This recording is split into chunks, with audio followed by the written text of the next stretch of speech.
Bonsoir, bienvenue dans le Journal de l'Afrique. Voici les titres de cette édition. La rébellion officiellement organisée au Burundi. Les forces républicaines, c'est leur nom, n'ont qu'un seul but, chasser Pierre Nkurunziza du pouvoir. La Centrafrique se prépare pour les élections présidentielles et législatives de dimanche.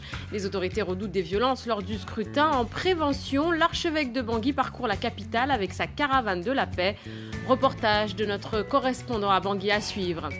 L'Algérien Hussein Ait Ahmed est décédé à l'âge de 89 ans. Cet opposant historique était le dernier survivant des pères de l'indépendance de l'Algérie. Nous reviendrons sur son parcours dans ce journal. La naissance officielle d'une rébellion a donc été annoncée aujourd'hui au Burundi. Ces hommes veulent chasser Pierre Nkurunziza du pouvoir. Ils estiment que son mandat est contraire à la Constitution. Ce mouvement se nomme Force républicaine du Burundi ou Forebu. Les précisions avec Nicolas Germain. Edouard Shimirimana, c'est cet ancien officier supérieur qui a proclamé la rébellion. Dans un enregistrement audio, il explique les raisons de la création du mouvement.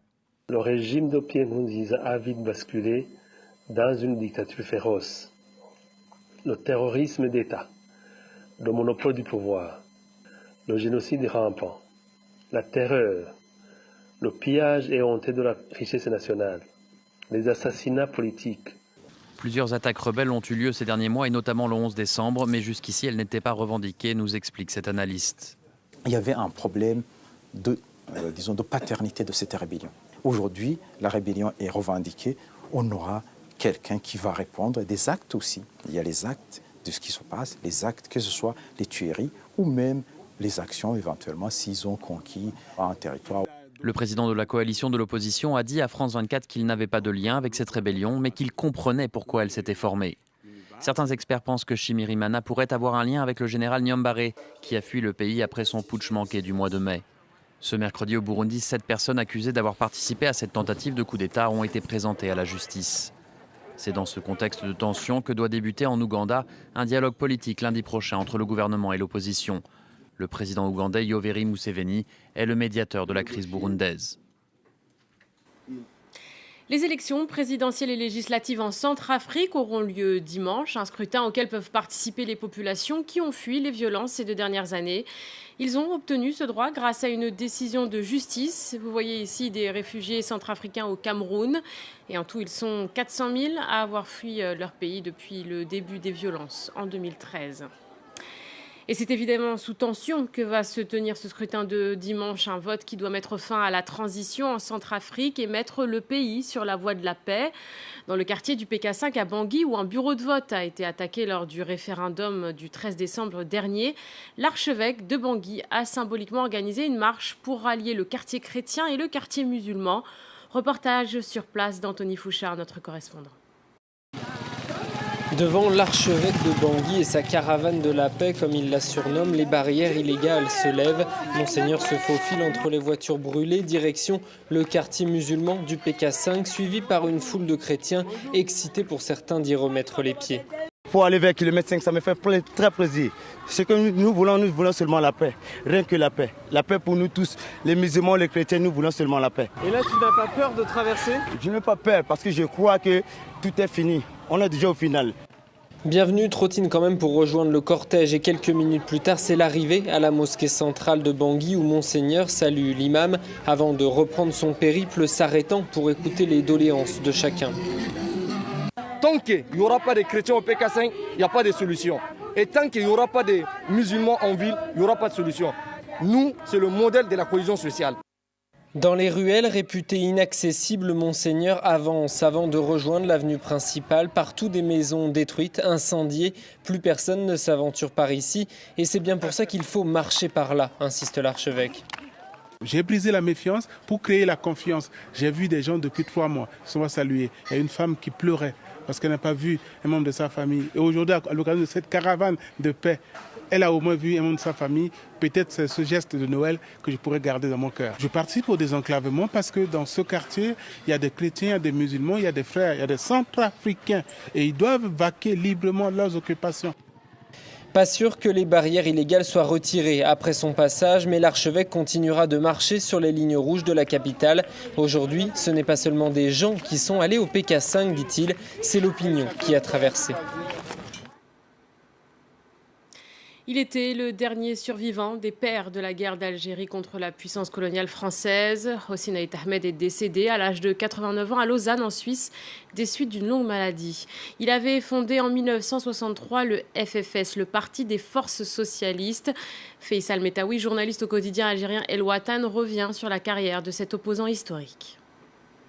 Hossein Ait Ahmed, dans les années 50, était celui qui est parti à la conférence de Bandung en Indonésie en 1955, porter le débat sur la nécessité de l'indépendance de l'Algérie, mais également des pays du Maghreb. Et il était celui qui a ouvert le premier bureau du FLN, Front de Libération Nationale, à New York en 1956. Et à cette date aussi, il était celui qui a inscrit l'affaire algérienne à l'Assemblée générale de l'ONU. Après, il était membre du gouvernement provisoire algérien. Il a toujours milité pour que les politiques aient leur voix dans le combat libérateur algérien. Et il est parmi les premiers à avoir dénoncé la mainmise des militaires, puisqu'il a démissionné du gouvernement provisoire algérien. Le GPRA, c'est celui qui a négocié d'ailleurs les accords d'Évian qui ont amené à l'indépendance de l'Algérie. Il a démissionné pour protester justement contre l'arrivée de l'état-major militaire qui était aux frontières avec le Maroc. Et après, il a eu aussi un grand rôle, puisque c'est lui qui a créé le premier parti de l'opposition algérienne. C'était en septembre 1963.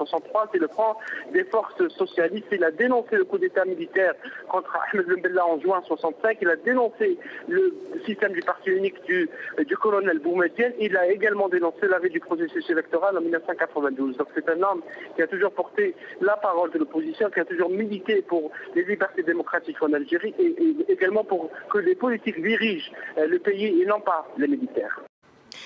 Plus de 800 000 personnes sont arrivées en Europe cette année en passant par les côtes libyennes. Plus de 800 000 migrants et ils sont plus de 3 000 morts en tentant de traverser la Méditerranée. Ce qui nous amène au deuil difficile des familles qui tentent tant bien que mal de rapatrier les corps dans leur pays d'origine. En attendant, ces personnes sont enterrées dans ce qu'on appelle le cimetière des inconnus à la périphérie de Tripoli. Voyez le reportage de notre confrère de l'AFP.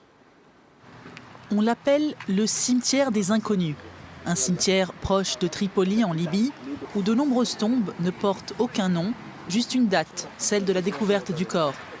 Mais Ahmad Ben Salem, lui, en est sûr. C'est son frère Kabil qui repose sous cette plaque de marbre. Il est parti le 3e jour de la fête du sacrifice en septembre, pendant l'Eid al-Adha. Il n'était pas seul. Je pense qu'une seule personne a survécu. Il était avec 127 autres personnes, dont 3 Tunisiens et un Algérien. Kabil est mort à 25 ans, noyé en Méditerranée, comme tant d'autres migrants qui embarquent en Libye pour tenter de rejoindre l'Europe. Ahmad a retrouvé sa tombe avec l'aide du Croissant Rouge libyen, mais une erreur dans le rapport du médecin légiste et la lenteur administrative l'empêchent toujours de rapatrier sa dépouille en Tunisie.